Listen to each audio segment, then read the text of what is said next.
Broadcasting from the Vegas Video Network studios, just steps from the Las Vegas Strip, it's Awkward Silence 2.1. And now, our favorite host in this particular time spot, it's Brandon Gooch Hahn. Yeah! Thank you.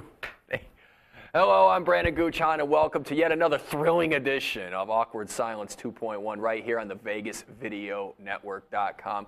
You need to get a hold of us? We got an email set up, awkward@VegasVideoNetwork.com. That's awkward@VegasVideoNetwork.com. We also have a phone number you can dial, 866-966-4599, 866-966-4599. And most importantly, let's just say you want to be a part of the show. You can. Live chat. VegasVideoNetwork.com/live, and you can ask us a question, and we might answer it right on the air if it's not retarded. And most importantly, let's just say you miss the show, you want to catch replays, don't worry about it, Lamb Chop, we got you covered. VegasVideoNetwork.com, we got YouTube, iTunes, and Roku. Now, with that all said, I think it's time for yet another seamless segue to camera number 2. Ooh, flawless, right? Look at that bone structure. Anyway, let's do the news. In a New York elementary school, children are being asked to not go to the bathroom in the middle of the class, and in return, they're being rewarded with stars and prizes. And obviously, some parents are upset about this because they say keeping it in can cause bladder infections, and it could also cause the children to wet themselves in the middle of class. Now, I don't know what the big problem is, because these parents are acting like other people haven't won things for being full of shit. Suck it, libs. And at the University of Texas, most of the students have admitted to playing the choking game. And for those of you who actually have a brain in your head, let me tell you what the choking game is. It's where you deliberately cut off oxygen to the brain, and it's supposed to give you a high. And the students are playing this game. And that explains to us why Mac Brown is still the head football coach over at the University of Texas. And it also explains how Rick Perry managed to become governor of Texas. Suck it, conservatives. You never know which way I'm going to lean. It's weird. I like to keep you on your toes. And finally, a brand new study have come out to reveal that sex on the brain can ruin a man's mental ability. Now, I don't know who's shocked by this, because when's the last time, guys, you actually came up with a great idea while sporting an erection? Never has happened, and it never will happen. Because seriously, to us men, vagina is like Professor Xavier from the X-Men. It could control the way you think. It could change your view on things. For example, how many times have you been caught in this situation, fellas? You're at a bar, and all of a sudden, you find yourself in the middle of a conversation with a woman that's way out of your league, and you're hanging off her every word. She is beyond interesting. That is until a couple of hours later, where she gets so drunk she manages to drop every kind of standard she has and sleeps with you, and then you finally come to the conclusion that, matter of fact, not only is she not interesting, she doesn't even speak English. How did that happen? You tricky vagina, you got me this time. And speaking of vagina, the AVN is right here in Las Vegas, and who better to cover all the action than someone with a vagina? It's Courtney Leone, everyone. Hey, Court. Hi, Peggy. Gooch, me and my vagina are down here at the AVN Awards, and I gotta tell you, I'm feeling a little inadequate. How so? I didn't know you could be 4 feet 11 inches tall with size E boobs. From what I can see around here, weebles wobble, but they don't fall down. Yeah, but they get a lot of attention. Oh, they sure do, right in the anus region. Now, Court, let's not judge. That is what you hired me for. No, I hired you for investigative reporting. Well, I guess investigating I will do. And today, my topic, the acceptance speech. Please explain, Court. Gladly.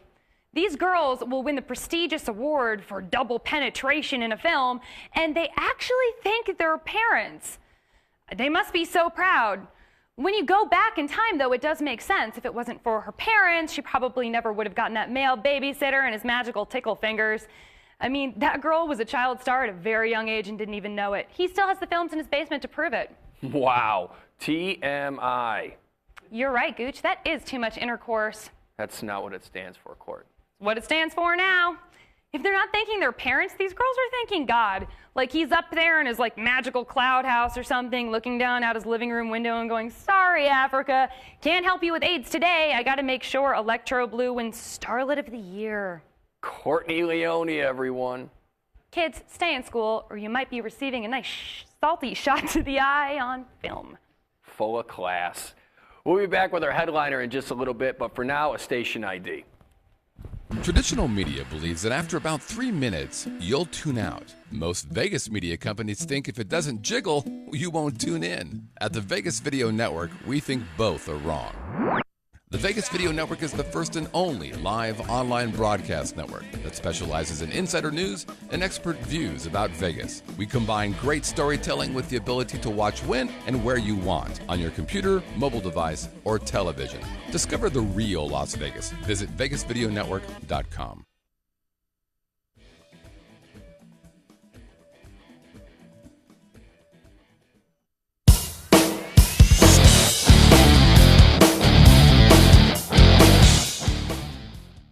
And now our headliner. Your headliner is a very funny comedian, and not only that, he actually runs the Sin City Comedy Show inside the V Theater, which is located inside the Planet Hollywood. It's John Padon, everyone! Yay! Let's go. Where is he? Well, hey! Hey, Gooch. Brother? How you doing? How are you, man? Doing good, man. Doing good. How you been? Radio to TV to broadband. Trying to cover all the mediums is what I'm trying to do. I'm trying to make a monopoly. Fat girls, skinny girls. All of them. Kids all with chicken pox. Kids on rocks. Hey, you know what? Yeah. Well, can I go pee or am I going to get a bladder infection? I'm sure. See what he did? That was called a callback. I watched the news. For you 5 people that are watching, callback. That Courtney chick's pretty hot. Yeah? Yeah, I like that whole salty shot in the eye thing. Mm-hmm. She's a classy I've lady. got an erection and you're trying to make me think while I have an erection. I have my bracelet too. You see the bracelet? There? Yeah, actually, John was actually that? at the actual That is AVN. the porn convention bracelet. You have to have that. It's now, have you been wearing that since last week? You can't take it off. Well, actually, it's kind of. I did take it off with soap and water because I had a Cub Scout meeting last night, and I didn't think it'd be appropriate to be a den leader at a Cub Scout meeting with my frickin' porn bracelet on. Did you see anything wacky and zany? Oh, I love how they got the... Hey, Mr. Payne, what is that a badge for? Well, that's DP right there. That's my double anal bracelet. Do we get a badge for that? Only get your at Penn sash. State. I'll sew it on for you kids. Yay. Penn State gives an award for that. So, double anal in the shower. Did you see anything funny or weird down there? I mean, obviously. Oh, God, yeah. Freaks of all kinds. You know what? One year I went there, and But you know, the hottest chick there had an Adam's apple. Well, of course, I was probably from Thailand. But the funniest thing is one time I actually went down there, and the guy who runs the cat house. What's the not Sherry's Ranch, but there was like another one, like the bigger bald guy. Anyway, he's got this booth set up of sex toys, and it's the weirdest thing in the world. Like they got these little vibrators, and one was like this big. Are you talking about Dennis? Yeah, huh. yeah. And one of the girl's like, hey, we got these, and the guy goes, here, watch, let me show you how good this is. And he goes, come here. And I think he's gonna like show it to me. He sets it up. He goes, here, put it right on the tip of your nose. And he puts it on the tip of my nose. I'm like, could you have her do it next time, please? You know what I mean? Not the scary, huge, bald guy that's got a nice name for a pimp, but you call it manager. You know what I mean? Come like, on. You reached out and touched the male genitalia on the blow-up dolls, didn't you? On the blow-up doll, yeah. You know what I mean? I just see a want to little make bit sure I'm adequate. You know who Kobe Ty is? Yes. You know the little porn star? They got a little Kobe Ty doll. It's probably about 3 feet tall, like Kobe. It's got, you know, and somehow they've made it to scale her vagina, her tits, and it's just like this weird kind of skin feeling neoprene. I mean, these are like $15,000 jerk-off dolls that they have, and you know, obviously they had to put these chicks in some kind of cab. Right, you know, right. Like when you're getting your teeth done, you know, they put the... just sitting there, they're pouring plaster in their mouth. You got two straws. Mouth, what about her vagina? I know, right. They put her upside down so the plaster, you know, goes in. I mean, how do you know? They're cutting off like half of a 2-liter bottle, and they're just like, all right, let's go in there. It's hideous. Hold still. This is for the no fans. Talking. This is for the fans. And spit. Well, you know what? I've actually read. There was actually a guy in Japan, and he had a whole room, because those dolls cost anywhere, like you said, $15,000 to $6,000 or $7,000. And this guy actually had a whole collection. Like, you walk in, and there's all these women, and all these fake dolls, and they're just sitting there. And, spooky looking. Yeah, right? They had them in a glass case, because I guess they got tired of them. The freaks following them at the convention. So they put them in a glass case like it's, China. Well, let's be honest. Can we really call them freaks? Because you and I both would have did it. Courtney's straight, and she would have did it. You know what I mean? Like, let's see how real this is. I would have gone, yeah, that is. That is just like Kobe ties vagina. My Irish dick is big enough. You so big, Mr. Padon. That's right, bitch. That's right. Boom. God bless That's why America. I like 4-foot-tall women. I can act like I'm in the NBA. So you're a father. So and what? Dick and vagina. Okay, so what's fatherhood? See what like? I do? I like to segue to keep you on your toes right there. Speaking of changing diapers. Yeah, What's it like wiping diarrhea out of a vagina? Well, you ought to be tender with it, Gooch. A spray bottle is always good to have nearby. You don't want to scar them. A spray bottle. For the creases. This is already. What did he drug me into? One of my favorite interviews I've already done so far. We already covered, like, we had some callbacks, great callbacks. And then we're like, all right, AVN, let's stay current. And then it's like, hey, let's talk about fatherhood. No, honestly, if there's an inventor out there or somebody that can take my invention, there's got to be a baby washing machine. Forget the baby wipes. I want a little machine. You take the kids' stick them in there, and little brushes come up.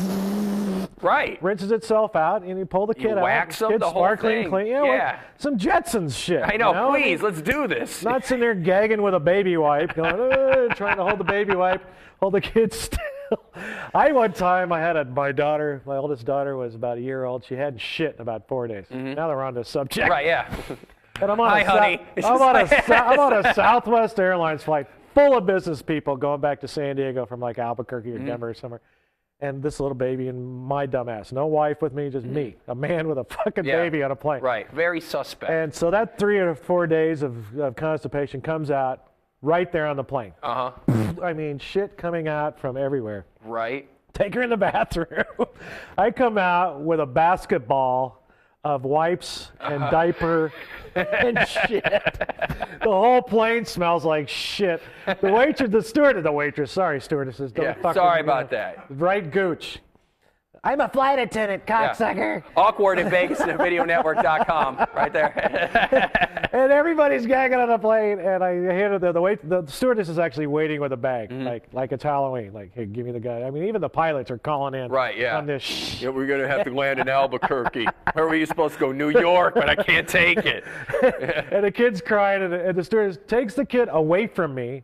Goes, give me a bottle. Takes the bottle, goes in the little kitchenette, the Southwest plane. Yeah. Sticks the bottle in the baby's face, gets her to stop crying. The entire plane gives me applause. That's the very first story I've ever heard where a perfect stranger stole a baby from a guy, and you're like, have at it. Yeah.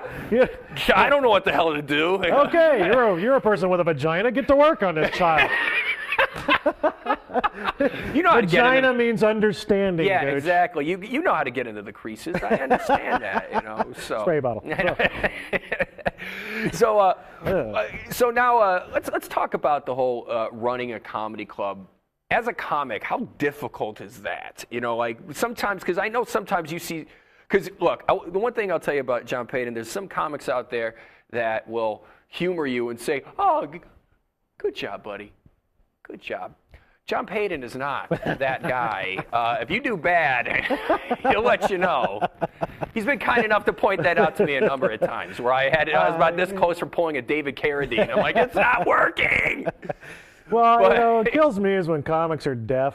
You know what I mean by deaf. Yeah. Comics that come out and, hey, I killed, like, to who? Those 3 idiots that are drunk and laughing at each other's shit? Right, When even listening to you? Right. That doesn't mean you killed.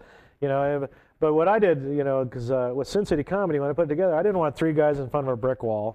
Because then all you got to do is be funnier than the last guy. Right.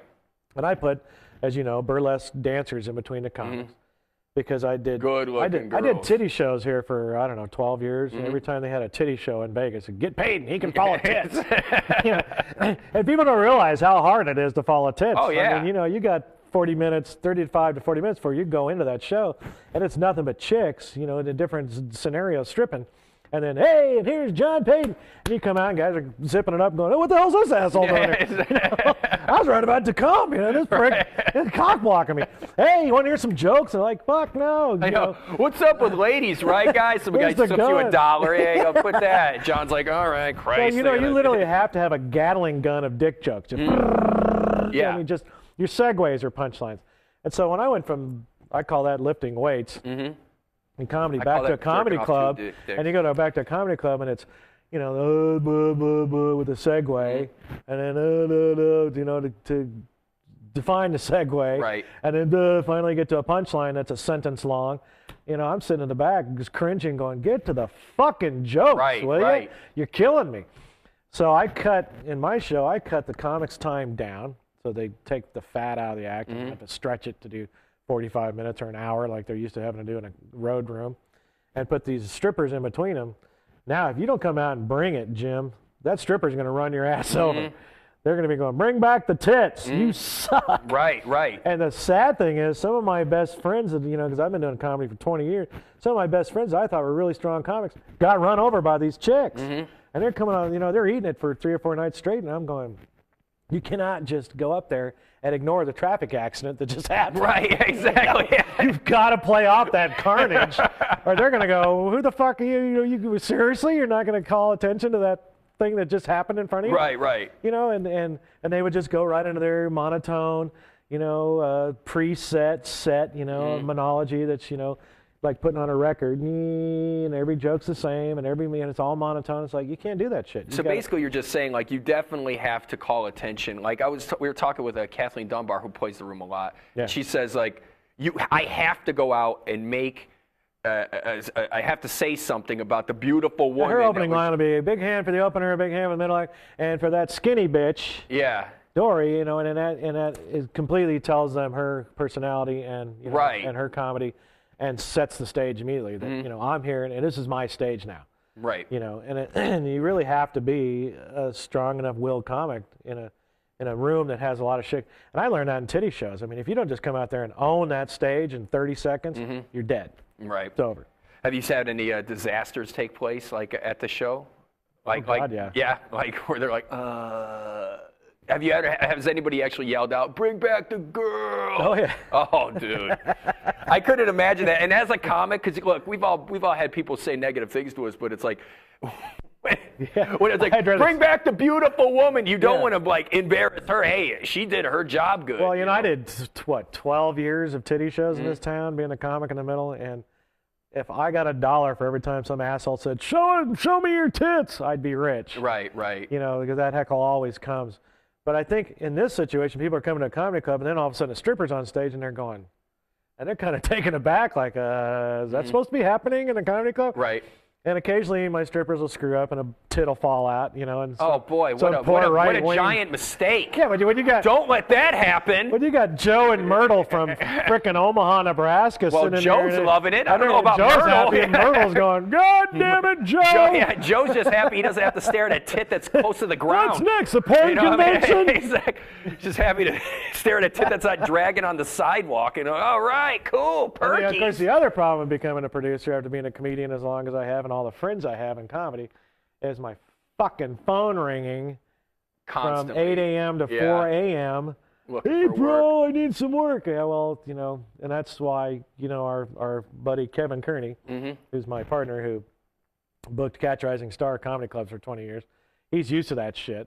So I just unanimously across the board, no matter how close a friend of mine was, said, talk to Kevin. Call Kevin. Yeah, right. Leave me the fuck alone. But we'll go play golf. Oh, yeah. And hey, his when you're in phone's town. on vibrate. Yeah. And after about 3 hours of I'm taking the thing and throwing it in the fucking lake. Right. I'm like, Jesus Christ, Kevin. Like, well, I got to book the fucking... Yeah. It's really that bad? Yeah. He goes, John, if you just would talk to your friends every now and then. You're like, no. He gets 300 calls a day. Oh, see. Let's get on the email list then, man. Something, You know, Jesus. and then so yeah. No. So get into comedy, kids. 'Cause there's plenty of room for more comics. So like you brought up earlier, like you have a lot of friends. You've been in this business a long time, and you started in Los Angeles. And one of there's Started in Albuquerque. in Albuquerque. Then I won a comedy competition that Bud Friedman was a judge of against kids, comics in that area. And the only comic in that area besides me that kind of went on was David Spade. He was from Phoenix. And they had this competition in Albuquerque. So Spade and I both got work with the Improv. And in those days, to open at the Improv, you did like 8 minutes. They actually paid for your airfare. Shut up. I mean, yeah, paid your Get airfare, out of here. put you up. What? Paid you like $1,000 for the week. Yeah. Which is like headliner pay nowadays. Yeah. And you got $1 for every Improv T-shirt that was sold that week, which would be another $400 or $500. And then middle acts were, Schneider and Rob Schneider and Judd Apatow, who's now become the billionaire movie writer. Yeah. And these guys, and the headliners are Seinfeld and Foxworthy and those guys. So it was like comedy college. I went on the road and I'm watching these kind of guys every night, and just learning and picking their brain and learning. And so that was awesome. And then I moved to San Diego because I couldn't stand L.A. Right. And I commuted. And then I got a gig writing for the last season of the Wonder Years. And that was a blast. So I you got an award. You got an award. Got an Emmy for that. And then I got into like the first half of the first season of Home Improvement because my old pot smoking buddy Tim Allen wanted me to come work for him. Right. And the Wonder Years was like sit in a trailer all day and smoke dope and then come and read. It takes them 3 hours to set up the lights to shoot a 3-minute scene, and you're just in. The writers are in there going, look at Winnie's tits, man, they're getting big. Right. We're spanking they grow up so fast. We're peeking through the blinds. Oh, there's Winnie. And so then you get She's legal now. Oh, Winnie was like 14 and freaking tits out her sweater like this. Yeah. And we, the writers were going, somebody's got to fuck Winnie, And ABC's going, it's a family show, goddammit. No, but it's in the 60s. Somebody's got to get hot and fuck Winnie. That's what's, that's the season finale. Goddamn standards and practices, you shithead. Home Improvement's one of these fucking things where you shoot on a Thursday and you got to have a new one by Monday, and then you go on Monday and Standards and Practices takes a magic marker and makes it look like the Nixon transcripts. No. Right. So you're smoking crack and staying up all night Monday and rewriting, and then Tuesday the actors sit around and they go, my character never say that, and they bitch and piss and moan and call their agent and piss. So rewrite.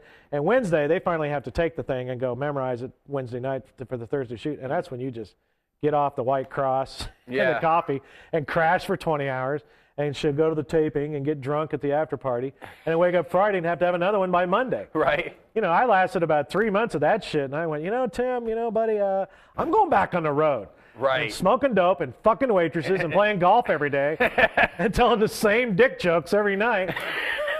Because my brain hurts. Right. I need some improvement in here. So, yeah, that was that career. Well, and that was the thing. Like when you were in L.A. and San Diego and stuff, like you used to party. Like you were open about that. Like one story in particular, and I was going to bring this up. One time you were at the comedy store in La Jolla. In La Jolla. Oh, it was in San Diego. All right. Well, anyway. When Sam would come for the weekends. Yeah. Sam Kinison would come down for the weekends. Is that where you're going to? Yeah. Yeah, Sam would come down and do weekend shows, and Pauly would open, Pauly Shore, Mitzi's son. Mitzi's the owner of the comedy store, for those who don't know the story.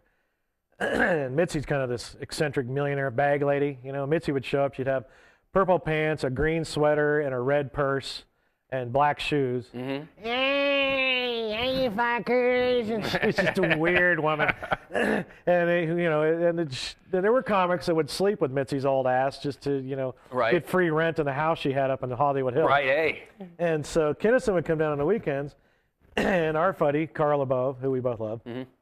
Carl was amazing. Carl would have to do sometimes an hour and a half on stage before Sam would show up, because Sam's out trying to buy an 8-ball of blow somewhere, and he ain't doing a show unless he's got at least a gram up his nose before he hits the stage, right?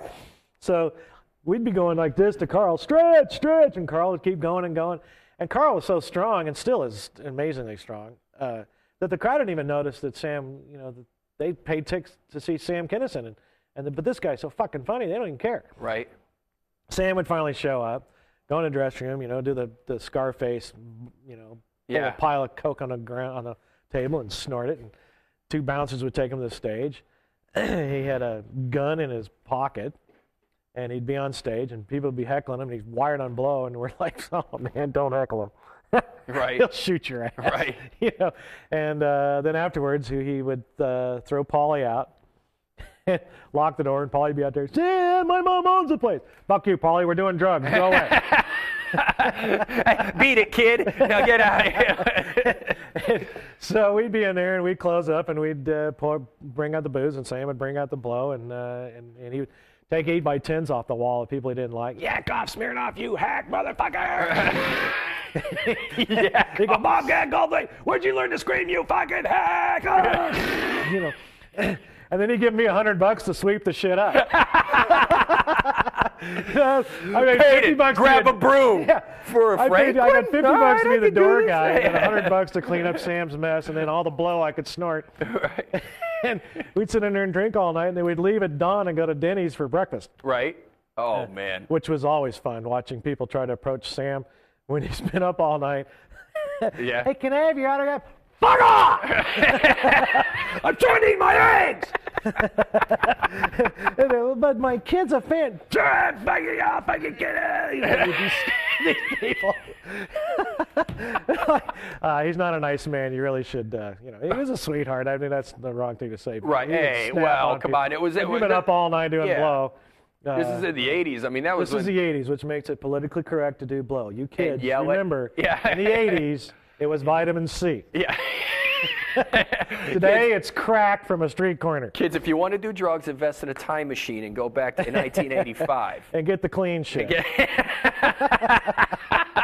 They didn't know anything about cutting it back then. Well, no, we called it freebase. Right. You had to have silk panties and club soda. And anyway, we'll move on. So, but the thing is, though, is like there's one story too where you were at an open mic and you saw some guy steal one of your jokes. Yeah, my hamster joke. Yeah.